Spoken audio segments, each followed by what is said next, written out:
Hello and welcome to the agenda. I am Ajay Kaul. In this program today we will discuss why comprehensive reforms of the United Nations are required so that it can fulfill its responsibilities effectively.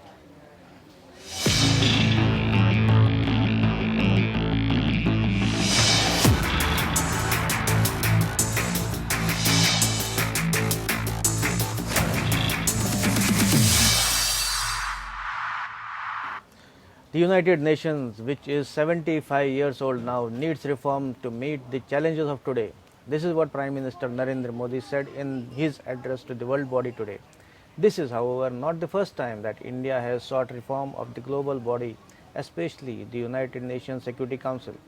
It has been articulated repeatedly over the last almost three decades, but there has been no movement so far. In the agenda today, we will discuss why the reforms are necessary and why there is no forward movement on it. We have with us former diplomats, Ambassador Dr. Deepak Vora and Ambassador Ashok Sajanhar. But before we begin our conversation, let us have a look at this report.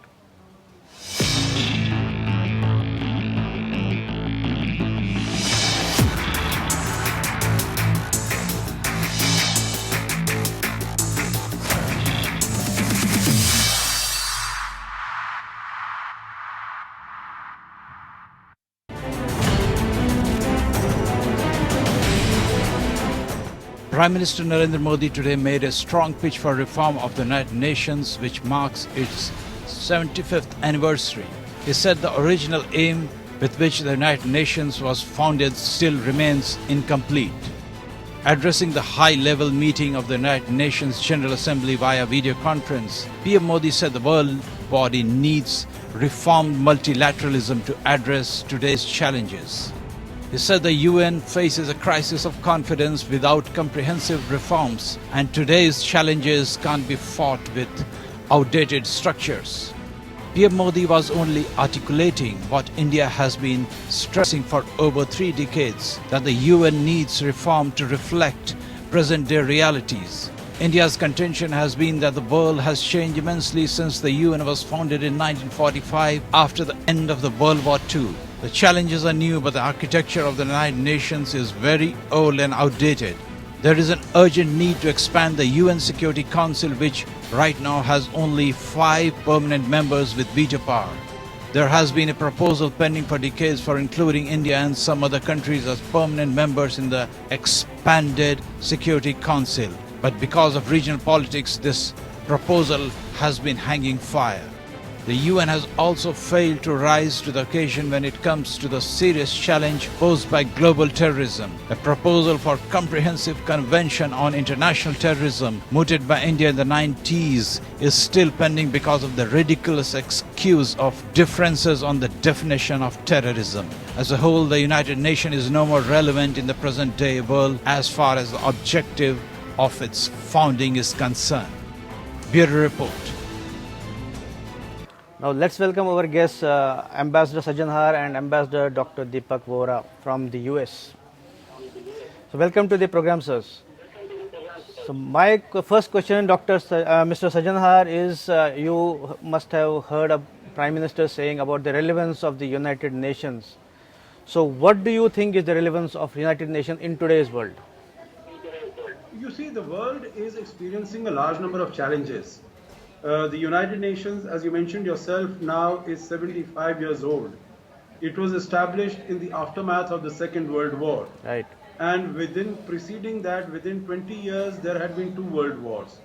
So the basic mandate, the basic objective of the United Nations was to ensure that no such war, destructive conflict takes place in future. And while addressing the global community a few months ago, the Secretary General of the United Nations, Antonio Guterres, he said that the Third World War had been avoided.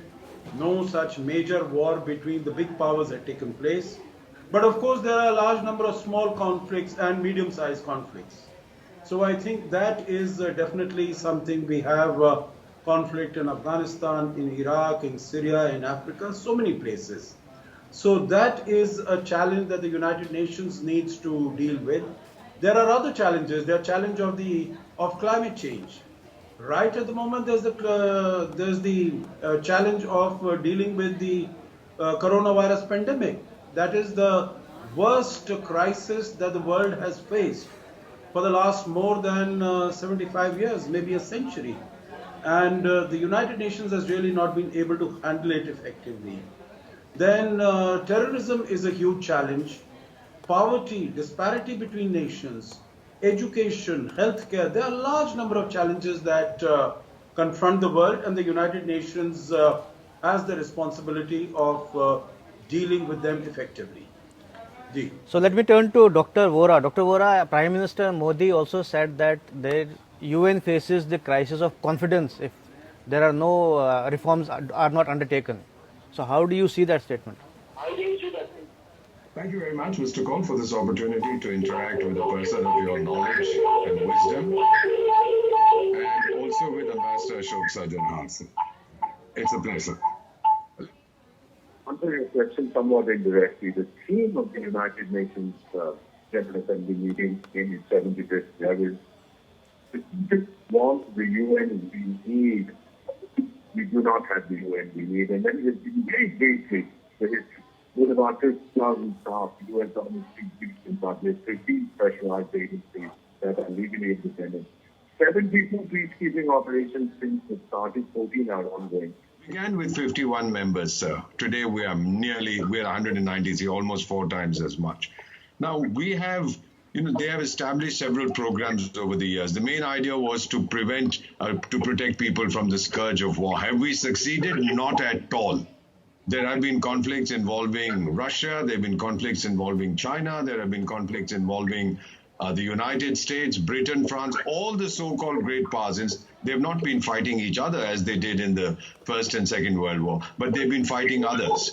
The arrogance is there. It's a world war when they fight each other. Otherwise, it's a limited conflict. That we do not understand. Right. Now, when it was formed, Mr. Cole, what were the major concerns in the first decade? It was colonialism, economic development, prevention or resolution of conflict, and nuclear weapons. Then the focus kept shifting. It became Israel-Palestine conflict, arms control, weapons of mass destruction, development, human rights, peacekeeping, equality among nations, prevention of genocide, war crimes, etc., etc. As the world changes, priorities change. It's a given, it's a no-brainer. What are our priorities today? Terrorism?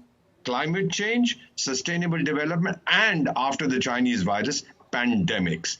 What has the UN done for dealing with the pandemic? It was missing in action. And then one of its specialized agencies called the World Health Organization, whose Director General is the son-in-law of China. This fellow just he composes poems in praise of the Chinese, the way they are dealing with the virus. When the Chinese say there's no human-to-human transmission, he says there is none. When the Chinese say, sorry, we made a mistake, there is some, he says, oh, there is some. When the Chinese say we managed to control it, he says, oh, they managed to control it. When they say we haven't yet controlled it, he says they haven't yet controlled it. I mean, it's become an obscene joke, sir. China lies, people die, and the UN is missing in action. Therefore, what the Prime Minister has said, he's talked about reforms. Very meaningful, but we've been talking about it, sir, since at least 1950. There was a resolution, Mr. Cole, in 1950, where the members of the UN General Assembly, by a 2/3 majority, said that this veto business should not be used to torpedo or to stymie or to block the work of the United Nations General Assembly. So 70 years have passed. Nothing has happened. As our foreign minister said in February, the UN is at its lowest credibility. And I want to ask just one question of the millions of people watching your program. How many things do you have in your house that are 75 years old and that you still consider useful? You have the answers. Yeah, right. So let me turn to Ambassador Sajjan. As Dr. Vora also talked about conflicts, maybe world war has not taken place, but smaller conflicts have taken place. And it is no more a bipolar world. I mean, when the UNO was founded, it was a bipolar world. It is no more a bipolar world. And we have seen in between so many aggressions, maybe by Russia in Crimea, or maybe Iraq in Kuwait, and other things which UN has actually failed to stop or intervene in time, isn't it? No, that is true. You are very right. But you see, I think you're right when you say that the United Nations has failed. But the United Nations is as effective, as strong, as powerful as the members want it to be. You know, there has been a conflict between all these permanent members of the UN Security Council, you know, the big five. Right. And they can't come to any sort of agreement. That is why you see that these conflicts continue to fester, and the United Nations itself and the global community cannot really act in a united manner, because there are vested interests, there are political interests of all these countries involved. You can go one by one, whether it is as far as Afghanistan is concerned, as far as Syria is concerned, Libya is concerned. There are all these countries, they are favoring, they are supporting different factions. And that is why it is not possible for the United Nations. Otherwise, United Nations has set up such a large number of peacekeeping forces and so on and so forth. So in smaller places, it has been able to establish, and India has been very proactive in participating in all these peacekeeping operations. So I think, yes, the United Nations has failed, but it is also because the major countries like the United States, first the Soviet Union and now Russia, China, they have not allowed it to function in the manner in which it should or it could. In addition to the UN Security Council, the power should really be with the major democratic body, which is the General Assembly. So the General Assembly is emaciated. It has no power. It has no authority. All the authority on these issues has been taken up by the UN Security Council. So I think when we are talking about the failures of the United Nations, these countries, the major countries, also need to introspect and reflect that it is their actions which are not really allowing it to function effectively. Mr. Sajjadhar, as a supplementary, in fact, when you mentioned about big five people, permanent five countries. So we have seen all the countries, they use or misuse the veto power to according to their own political affiliations or inclinations. Like we take the example of Hafiz Saeed or Masood Azhar and others. So is it also misuse of the veto power? And I mean, isn't it? Of course, it's a gross misuse, because it is not veto power was given. I imagine to the countries so that to ensure that conflicts would not take place and countries would be able to maintain peace and security. Here, this veto power is being used to advance the political interests of a particular country or of the satellites of that country. Right. As far as Masood Azhar is concerned, it's not China itself wants to act against terrorism, but it feels obliged to protect and to support Pakistan because that is its strategic ally. And so it is able to cock a snook at the world. It took us 10 years from 2009 to 2019. And China put 4 vetoes. 4 times it vetoed that proposal. Right. Well, everyone knew that Masood Azhar is a well-known terrorist. His Jaish-e-Mohammed, his organization was designated as a terrorist organization in 2001. So it is hypocrisy of the highest order. But then that is how the system has been designed. So Ambassador Vora, as Mr. Sajjadhar mentioned, that it is a hypocrisy, and I feel in fact that UN has, or maybe it has just become a talk shop where people come and articulate something and then go away, isn't it? I couldn't agree more with you and with Ambassador Sajjadhar. His knowledge about the UN system exceeds mine. You know, the power of veto, we were talking about the veto, it's not mentioned by name in the UN Charter. Article 27 requires from the permanent members. So the veto is sometimes referred to as the great veto. I've done some research on this. It may be some interest to your listeners. The USSR Russia has used its veto 116, in July. United States 81, UK 9, France 16, and China 16. And always, as the ambassador has said, in cases that involve their own interests or actions. Russia used it for Syria, Georgia, Ukraine. UK used it, if you remember, crisis of 1950. And on Rhodesia, France used it on the Suez. Again, on Panama, it was involved in the invasion of the takeover of the Suez, the putative takeover of the Suez. Then the USA has used it on Israel, and when it went into Panama, it used the veto when people criticized it. China used it to block the entry of Bangladesh into the United Nations. It has used it for Syria. And, there are a number of instances, Amnesty International, that I don't agree with at all. At least on this one thing, I support what they have said. That veto has been used by the permanent fight to promote their political self-interest or geopolitical interest above the interest of protecting civilians. The veto is a natural mixture. How can five people determine the destiny of the other? Mana chala gaya Khalsa in 15% of the world population for 200 years decided the destiny of the other 85%. We do not need the United Nations in its present form. It is a dinosaur. It is resistant to change. February this year, 2020, Ghana did a worldwide survey. I saw this. Over half the people surveyed throughout the world said the UN was doing a poor job. Over half. It's a very telling figure. Of course, there was another survey done by Pew Research Center where a little over half thought it was doing a good job, but these were mainly the advanced economies. Globally, I believe that people are sick and tired of the United Nations in its present form. They would like it to take it to the top now, and I believe they would like to give it a decent status. My own personal assessment doesn't reflect the view of the governments that I serve, is that the United Nations should now be confined to history as the League of Nations was and replaced by an organization of independent nations that will take decisions based in the common interest, not in the interest of a few. But Ambassador Vora, if you talk about reforms that India has been pushing for maybe now 3 decades or so, that it should be expanded and reformed, and it should be veto.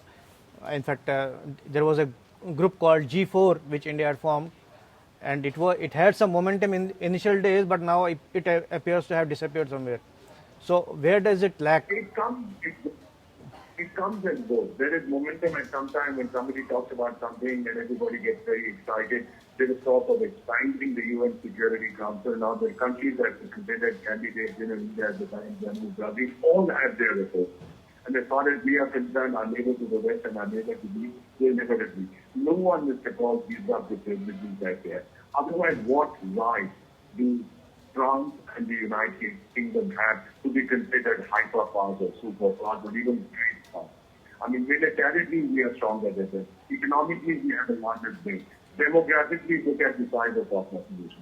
These people have been fight on era, but they're not marching because it's their veto in the UN that gives them whatever claim they might still have to break power. The change is not going to come unless the organization explodes from within. I remember that John Bolton, when he was the US to the United Nations, he made something very dramatic. He said something very dramatic. He said if the top 3 or 4 floors of the UN buildings were to fall down, nobody would notice it. It's a very telling comment. Right. So if I may draw attention of Ambassador Sajanhar to the same G4, which initially there was a lot of push, but now it seems to be nowhere. Yes, Ajay, what has happened is that as far as India is concerned, we have 4 of the permanent members of the UN Security Council who are supportive of India's membership of permanent membership of the UNSC. But China has always been obstructionist because we have seen more clearly in more recent days that while China talks about a multipolar world, but it is interested in having a unipolar Asia. It doesn't want any competition. It sees India as a threat. So it would not like India to play its due role as far as global or regional affairs are concerned.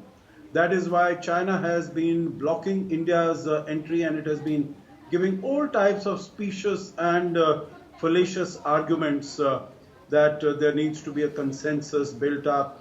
We had even when Prime Minister had gone to the United Nations in 2014, when the next year was the 70th anniversary of UN establishment, and that time he had said that this occasion should be used to expand the UN Security Council. We have come to some sort of a text-based negotiations, but China has been blocking that, China has been obstructing that. Similarly for the other members, as far as Japan is concerned, again China and South Korea are objecting. As far as Germany is concerned, Italy and some of the others. And as far as Brazil is concerned, Argentina. So I think there are these sort of problems. It is politics, global politics, which has been standing in the way. But I think as the Prime Minister mentioned, of course he said we need the United Nations, it has done good work in social areas, in other areas. But I think the United Nations will lose its relevance and its significance, and there will be other plurilateral bodies or other bodies that will appear, which will be much more effective in ensuring peace and security, like we have the Quad now. And there might be a Quad Plus that might evolve. Right. So, something to ensure the security architecture in the Indo-Pacific, which is a very, very important region now. So I think if the United Nations and if the countries concerned are conscious that they want to maintain its relevance, then there should definitely be serious thought given to the expansion of UNSC, to the strengthening of UN General Assembly, and also reform in the Economic and Social Council and some of the agencies like the World Health Organization and WTO, etc. But Ambassador Sajjanar, you talked about that you said that UN will lose its relevance, but I feel UN has already lost its relevance. As I mentioned, it is no more effective in controlling aggressions by some countries or conflicts, regional conflicts. So what is the relevance? Yes, but there are, Ajay, Yeah. there are certain other areas, like the United Nations was able to come up with the 17 Sustainable Development Goals in 2015. So, those are issues also which are very important, which are very relevant. And, as Ambassador Deepak Vora also mentioned, terrorism, climate change, human rights, all those issues are also significant. So, I don't think one should be really acting to throw the baby out with the bathwater. There are areas where it has not succeeded, where its performance has been less than creditable. But there are areas where it can, if we are able to come together as far as climate change is concerned. Definitely, I think there are some forward movements and advances that we can make in those areas. Education, health, poverty, all these areas we can definitely work together under the aegis of the United Nations. Ambassador Vora, if I turn to you, as Ambassador Sajjanar mentioned about text-based negotiations, which have been going on for years, but there has been no concrete outcome. And in the same vein, if you talk about CCIT, which has been pending now maybe for 30 years, and there is no movement just because you can't define what is terrorism. It's very, very common. You have 193 members sitting over there, each has his own definition, each uses it for their own purpose. The existing world order, Mr. Kaul, is dying. The new one is struggling to be born. What are the challenges before the UN, and I'll tell you very quickly where running out.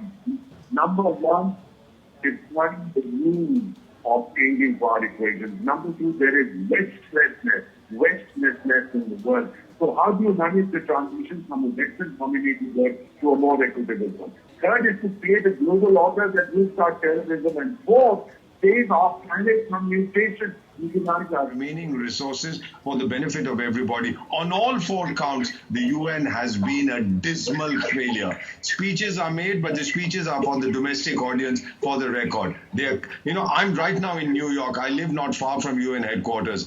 Every year in September, we used to have any number of cars from early morning, police vehicles escorting VIPs to the UN Center. I don't hear the boom, boom, boom anymore. No one has come. It's a virtual meeting. Right. It has become a joke. In fact, there is some irony in this. The virtual meeting proves that the United Nations is not a real, but has become a virtual entity. Right.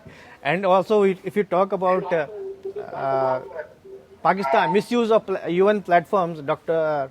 Vora, Pakistan again ranting about Kashmir and Palestine, linking it to Palestine, and India has of course responded and retorted. It's again, nobody listens. The Palestine issue within the UN system, I believe we gave up to find a solution, the Arab-Israel issue. So now what has happened outside the system, the UAE has normalized, Bahrain has normalized, Saudi Arabia might normalize, even Pakistan might normalize, because there is time fatigue. It's a nice thing to talk about it, but there has been no forward movement. So in the history of the United Nations, any number of agencies or programs have been created. Only one was ever shut down, and I think that was in 1959, the UN Relief and Rehabilitation Administration, which is now the High Commissioner for Refugees. And you keep on creating, you become a Hydra-headed, non-existent monster, where you never chop off any head that reduces. You just keep talking, because as they say that, jaw is better than paw. It's an old American Indian saying, it is better to talk than to fight. It leads you nowhere, sir. We are running, but we are staying in the same place. There is an external shock that is required to tell this agency to shock it out of its inertia, to move ahead on issues that are of pressing concern to Ambassador Sajjanah, to me, to you. And sitting in New York, I can tell you, sir, the average American doesn't care about the origin. Ambassador Sajjanah, if we talk about Kashmir, which Pakistan ranting about Kashmir, but as we know, Kashmir is now almost, it's not on the table of the United Nations for now decades. But what does Pakistan gain by raking up Kashmir again and again? Basically, I think Pakistan is addressing its domestic constituency. It also knows very well that there is going to be there's no international support, even as far as its friends, Islamic nations in the Middle East are concerned. Pakistan tried to even organize a meeting of the OIC, but even that wish of it was not granted by the Saudis. So I think this issue has lost traction completely as far as the world is concerned. As it is, I'm sure when Pakistan speaks, no one listens in the world. When it utters the word gay, then I think everyone definitely switches off. I think there is a fatigue. There is no traction as far as this is concerned. But Imran Khan is trying to tell his domestic constituency that the manner in which he has raised Kashmir and he has highlighted the issue in the world, no other Prime Minister has been able to do it. So, he went to the UN Human Rights Council last year, no support at all. Shah Mahmood Qureshi didn't get nothing at all. He went to the UN General Assembly and such a long, winded rant that he engaged in. There were no countries, I think, barring Turkey and Malaysia for their own reasons. No one else spoke about Kashmir. Right. And this time, on the 75th anniversary, it is only Pakistan which has raised the issue of Kashmir. Even Turkey and Malaysia have also not spoken about it. So I think it is really to address and to focus on its own domestic constituency. And nothing also, else. and It doesn't also, hope to gain anything. And also face embarrassment again and again, Pakistan, isn't it? Yes, absolutely. But he's addressing, as Mr. Ashok Sajjanah says, his domestic audience. Right. The Kashmir issue is flogging a horse that is not just dead, but also deeply buried in the earth. There's no point in talking about it till the cows come home. Let me just forget you, so many years ago we used to say during the Soviet time, when the USSR and the USA agreed on anything, the UN was pointless. When they disagreed, the UN was powerless. Today, the United Nations people say is useless. So sorry, my time is running out. It has run out. In fact, thank you both of you for participating in this debate. Thank you. This is all in the agenda today. Thanks for watching. I will be back with another important topic tomorrow. Till then, goodbye.